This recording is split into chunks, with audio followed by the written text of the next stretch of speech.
கிறிஸ்துவுக்கான அன்பானவர்களே, ஆண்டவருடைய நல்ல பெயரிலே உங்களை வாழ்த்தி ஆசிர்வதிக்கிறேன். தேவனாகிய கடவுள் இந்த புதிய நாளின் நன்மைகளை மென்மைகளை கொடுத்து நமக்கு கிருபை பாராட்டுவாராக. இந்த நாளின் தியானத்திற்காக ஒரு வசனத்தை உங்களுக்கு முன்பாக வைக்கிறேன். அது ஒன்று நலாகமத்தின் புஸ்தகம் 4ஆம் அதிகாரம் 10வது வசனம். யாபேஸ் இஸ்ரவேலின் தேவனை நோக்கி, தேவரீர் என்னை ஆசிர்வதித்து என் எல்லையை பெரிதாக்கி உமது கரம் என்னோடு இருந்து தீங்கு என்னை துக்கப்படுத்தாதபடிக்கு அதற்கு என்னை விலக்கி காத்தருளும் என்று வேண்டிக் கொண்டான். அவன் வேண்டிக் கொண்டதை தேவன் அருளினார். அன்புக்குரியவர்களே, இது யாபேசனுடைய ஒரு அற்புதமான ஜெபம். இறைவன் ஜெபத்திற்கு பதில் தருகிறார் என்பதையும், இறைவன் தருகிற பதில் மனிதனுடைய வாழ்க்கையிலே அது ஆசீர்வாதமாய் அமைகிறது என்பதிலும் எந்த விதமான ஐயங்களும் இல்லை. ஆனால் அந்த ஜெபத்தின் தன்மைகள், ஜெபத்தின் தரம் அது ஆழமாயும் உண்மையுள்ளதாயும் காணப்படும் பொழுது என் தேவன் மேன்மையாக வைக்கிற தேவனாய் காணப்படுகிறார். யாபேஸ் தன் சகோதரரை காட்டிலும் கனம் பொருந்தினவனாய் காணப்பட்டான் என்று சொல்லி 9வது வசனத்துல வாசிக்கிறோம். யாபேஸ் தன் சகோதரை பார்க்கிலும் கனம் பெற்றவனாய் இருந்தான்.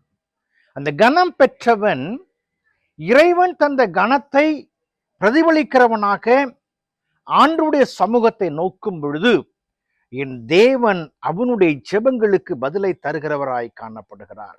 அன்புக்குரியவர்களே, என்னை ஆசீர்வதிக்க வேண்டும் என்று கேட்கிறதிலே தவறு இல்லை. ஆனால் அந்த ஆசீர்வதிக்க வேண்டும் என்று கேட்கிற நாம் அந்த ஆசீர்வாதத்தை பெறுவதற்கான தகுதியுடைய பிள்ளைகளாய் காணப்படுகிறோமா? ஆண்டவர் தன் தாசனாகிய ஆபிரகாமை அறிந்து அவனை அழைத்து நான் காண்பிக்கும் தேசத்துக்கு போய் என்று சொன்ன பொழுது அவன் வழியாய் பூமியின் வம்சங்களை ஆசீர்வதிக்கிறார். இன்றைக்கு யாபேசினுடைய ஜெபங்கள் என்ன? என் தேவனுக்கு உண்மையாய் இருக்கிற எனக்கு இக்கட்டுகளை தேவன் மாற்றி அமைத்து தம்முடைய அருளினாலே அவர் என்னை நிரப்புவார். அது அவனுடைய ஏக்கமாய் காணப்படுகிறது.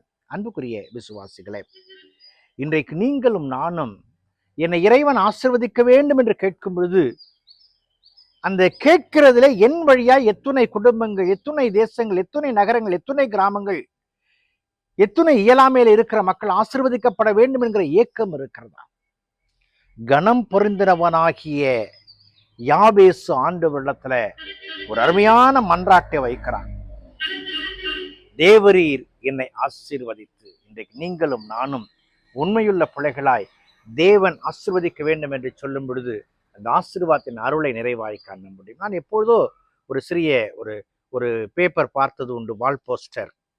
அதுல prayers goes up, blessings come down. ஜெபங்கள் தேவனை நோக்கி பயணிக்கும் பொழுது தேவனிடத்திலிருந்து ஆசீர்வாதங்கள் நம்மை நோக்கி இறங்குகிறது. அந்த இறங்குகிற அந்த ஆசீர்வாதங்களை சுவீகரிக்க வேண்டும் என்று சொன்னால் அந்த ஜெபத்திலே உண்மையின் சாயல் காணப்பட வேண்டும். வேதத்தில் அநேக தாசர்கள் ஜெபிக்கிறதை பார்த்திருக்கிறோம்.